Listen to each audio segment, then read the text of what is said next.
We are out here looking a little rough, but when inspiration strikes, you have to act. Gotta act. Gotta make a video. I was just doing some vlogs for myself. I do vlogs all the time. I make videos all the time, but they're like video diaries and I keep them to myself. And then sometimes I publicize them. But I was making a video and I was like spitting fucking fire. So I was like, shit, I gotta make a video on this. So I was thinking about the hand that I was specifically dealt, which is not a bad hand whatsoever. And when I say the hand I was dealt, I'm talking about like the life that I lived, the life that I have lived, the childhood that I had growing up, and my experiences. Not a bad hand at all. Not complaining whatsoever. Super thankful for it actually, because I've learned so much. I've experienced so much in this life, and it's great. I'm 28 years old and I've lived in France. I've traveled across Europe. Like, I got married, I got divorced, like a crazy story. Crazy story. I look at my life and I'm like, how? I did not expect any of this to happen. But I also have those particular struggles that I'm like, really? Why do I have to struggle with this? This is so annoying and like so meticulous. But at the same time, I look at those meticulous struggles, like I'm specifically talking about the mental challenges, right? You know, your mental challenges, my mental challenges are like specifically overcoming a sense of unworthiness and just overcoming reflections and healing reflections. And when I say reflections, I mean like when I'm experiencing my day-to-day life and I have like this very uncomfortable emotion, it comes up. That's a reflection. When we experience uncomfortable emotions in response to an external circumstance, it's bringing something up within us. It's bringing up some kind of self-limiting belief that's holding us back. And I get them a lot. I get them a lot. I feel I struggle with insecurity a lot, but I don't think I think I just pay attention more in reality. I think that I pay attention to those reflections and those uncomfortable emotions more often than most people. I think that suppressing your emotions is so normal that we don't even know we're suppressing. We don't even know when we're having an uncomfortable reaction. We can't even really differentiate it between that and just normal everyday emotions. We have just streamlined anxiety and depression. But anyways, hold on. I look at that experience, my particular experience of overcoming insecurity or unworthiness, as simply a life lesson, specifically around love. Self-love, love for others, platonic love, romantic love, all of it. That is my life lesson. I look at the patterns in my life, and I truly believe that the patterns in my life are specifically showing up because they were given to me. They were given to me, and I'm meant to overcome those deeply rooted wounds that all started back in fucking childhood. And I utilize that as my superpower, and I give that back out to the world. I give that out to my fullest capacity. And what my fullest capacity is whatever the fuck I want it to be. Whatever the fuck I want it to look like. And so I was thinking about my specific experiences around love. Specifically, like, when I'm in a relationship, I tend to put that partner just subconsciously, automatically on a pedestal, right? It's like very, very much, I look at this person, I admire this person. Truly what it is when I'm putting this person on a pedestal, it's that I am admiring them so deeply. I see myself so fully, and I can appreciate my own personal growth. So when I look at others and I really like care about that person, I fucking see them.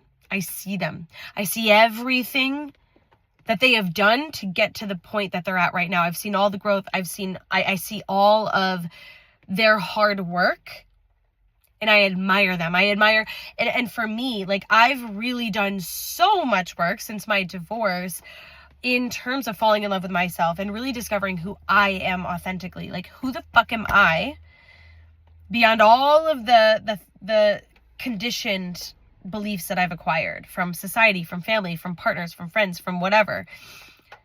Beyond all the conditioned versions of myself, who am I to the core? That I've done so much work in that area.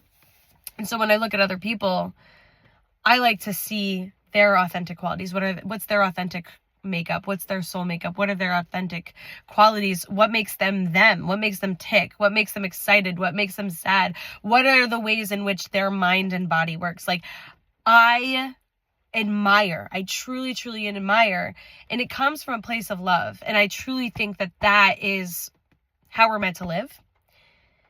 However, the shadow side of that, as a result of growing up as a twin, oh my God, dude, like, I was fucking constantly comparing myself to my twin.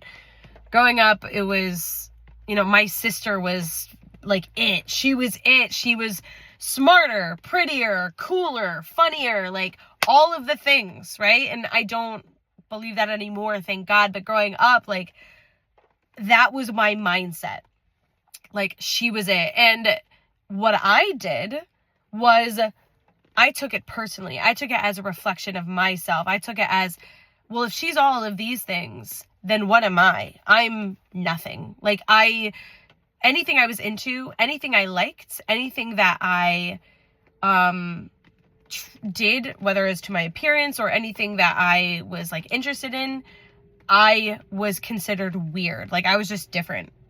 She was the standard, and if I was not the standard, I was weird. And I started to judge myself, and I started to dim my light. I started to suppress who I was. I started to be ashamed of who I was. And so anything that, like, I was into or naturally, like, gravitated towards, I didn't nourish it. I didn't even really discover my interests because I was so busy trying to be something for everyone else, to prove my worth. I was trying to fit in, right? And so if I wasn't nourishing myself, I was abandoning myself constantly. So I very much learned how to do that. And so I do that in relationships. When I'm in relationships, I treat my partners exactly how I treated my sister. And that, dude, when I figured that out, I was like, what? I thought I was just broken. Like, I just thought I couldn't be in relationships. I thought I was just broken. Like, your girl could not have a boyfriend or a partner. But then your girl got married. So, like, what a crazy self-limiting belief. Even when I was married, I believed that I couldn't be in a successful partnership. That's hilarious. That's how backwards our thinking is. But anyways, when I'm in a relationship, it's just that automatic switch. Like, that emulation becomes toxic. Like, I'm sorry, I didn't even talk about emulation. Yes. So when I'm dimming my light and I'm looking at my partner and I see how I'm admiring them, like, oh my God, I love everything that they are. I'm so obsessed. Then my brain goes, oh no, oh my God, they're better than me. They're more important than me. They're more special than me. They're more unique than me. They're more worthy than me. They are more important than I, blah, blah, blah. My brain starts to do all the things. It's like, oh my God, we have to start dimming our light. We have to start being ashamed that we're not into the things that they're into. We have to start, like, being ashamed of who we are. And, like, my past is no longer important. My interests are no longer important. It's only them. Abandon me. Put them on a pedestal. I'm nothing. They're everything. Like, literally, that's what my brain does. Wait, we've done a lot. We've done so much observation work in this area. Like, it's so fascinating for me to watch this all happen, to watch it play out. But then now when I, like, dim my light, right? I dim who I am. I suppress my authentic self. I start to want to emulate them. I start to want to be them. I start to be interested in them. I start to spend more time on their interests and, like, asking them about themselves and spending more time with them and less time with myself, less time getting to know myself, less time understanding myself and really nourishing who I am. Self-abandonment 101, right? And it's crazy. Like, if I explain this concept to somebody who has never done that, they'd be like, that's crazy. Like, how could you do that? Like, how in God's name? What? Like, how could you stop going to the gym? How could you stop doing this? How could you stop reflecting? How could you stop doing the things that you love? And it's like, it is a learned behavior. It's a learned behavior that came from my past, and this was the hand that I was dealt. And I truly, truly believe that, like, it is a blessing, because it's allowing me to notice that emulation happening from a place of unworthiness, and it's helping me clock it, and it's redirecting me back to myself, to fall the fuck in love with myself and double down on that shit. But I want to talk about emulation, because that, what I just explained, is like a whole thing. But like, emulation, mirroring, this is people-pleasing Libra behavior, right? But it's also a very important skill. When you're mirroring, when you're trying to, I guess, adopt the qualities, right, and the interests of the other person, you're emulating their behavior. That's a very important skill. People who desire to be successful emulate the people that are successful, the people that inspire them. They study the people who are experts, pros. They are the most successful versions of themselves, or the most successful versions of whatever. You know, for example, like Bob. Bob wants to be a fucking carpenter. Bob's going to try to emulate the best carpenter that he knows. He's going to watch the YouTube videos. He's going to do the workshops. He can do that. And he's only going to take advice from the experts, because he wants to be the best carpenter possible, because he's passionate about that. He knows he can do it. And he's like, why not take notes from the best? Why the fuck would I take notes from mediocre people? I'm going to take fucking notes from the best of the best, so I can be best of the best. That's emulation. Wonderful skill. It's reaching your potential. My emulation, my brain associates emulation with self-abandonment. And the whole thing now is making that switch from emulation, the source of emulation being reaching my potential, seeing that I admire something in someone else, and asking myself, what is that bringing up for me? How can I notice that there is a gap between me right now and my potential, my higher self? How can I actually notice that my brain is seeing some quality or habit in another person, admiring it, and it's triggering that desire to emulate it so I can close that gap within me? That's the shift. That's the switch. And I genuinely think that me being an emulator and mirroring people and having that very social skill is one of the best superpowers. It's such a cool thing. And if I can take it from its shadow to its light, if I can take it from, like, you've heard of shadow work, whatever. If I can take it from, like, that quote unquote negative, but I don't even like that word. It's from the ego to the soul, right? The ego is trying to be the best of the best. Oh my God, I'm unworthy. To the soul's capacity of, I know my potential, my soul purpose. How can I use emulation to help me reach my soul purpose? Shift from the ego to the soul. Negative from the positive. I don't like the negative positive thing, but you get it. You're essentially neutralizing the idea of emulation. You're neutralizing the intention and the source from which emulation is coming. Is it coming from, I'm emulating because I'm unworthy? Or is it coming from, wow, wait a minute, I love that person's doing that. I know I can do it too. Let me do it because I want to reach my potential. Why wouldn't I? It's so cool.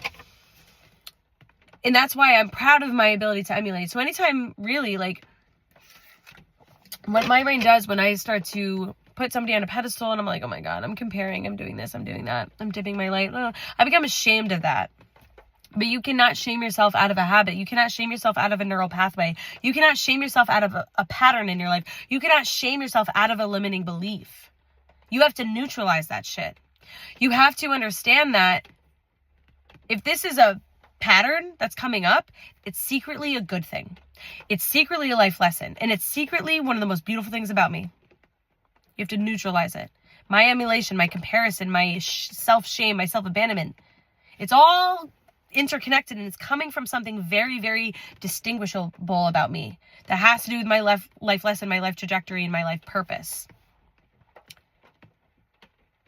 Then utilizing that pattern and that superpower to your advantage, using it to benefit your life, understanding it and nourishing it, and understanding that it is absolutely crucial to your life, not hating it, not wanting it to go away, not wanting it to disappear. No, you were handed that shit on purpose. How can you utilize it for what it's meant to do? And that shift is the coolest shift you could ever make, because you become so close with yourself instead of trying to change yourself. You actually utilize what is so uniquely you. It could never go away.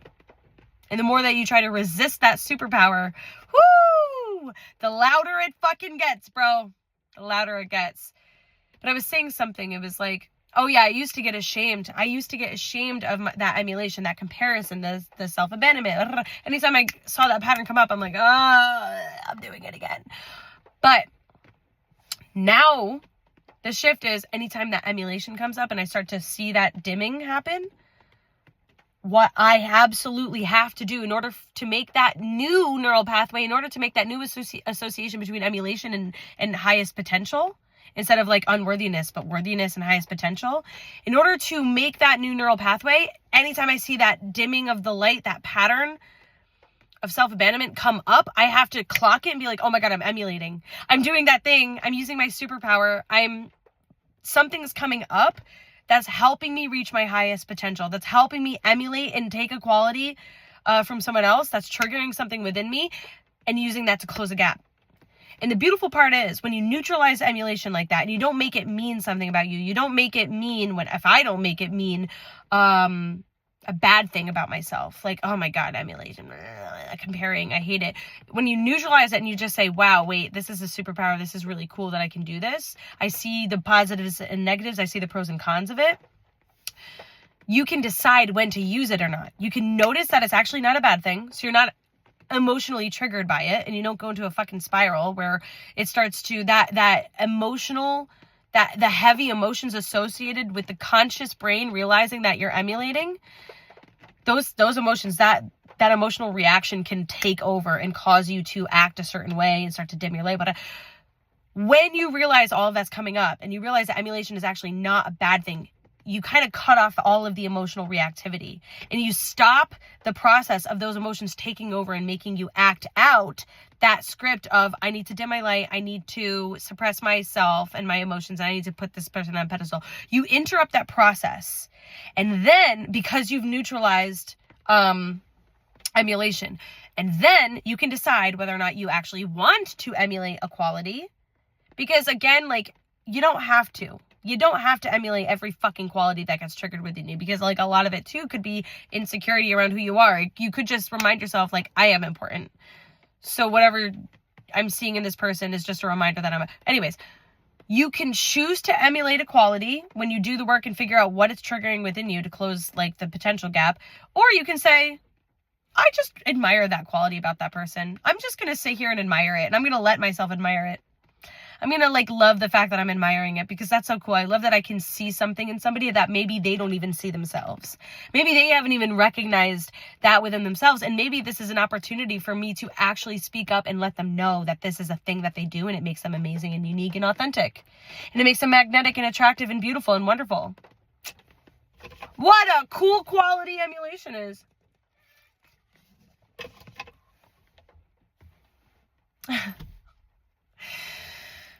I gotta get on a coaching call. So,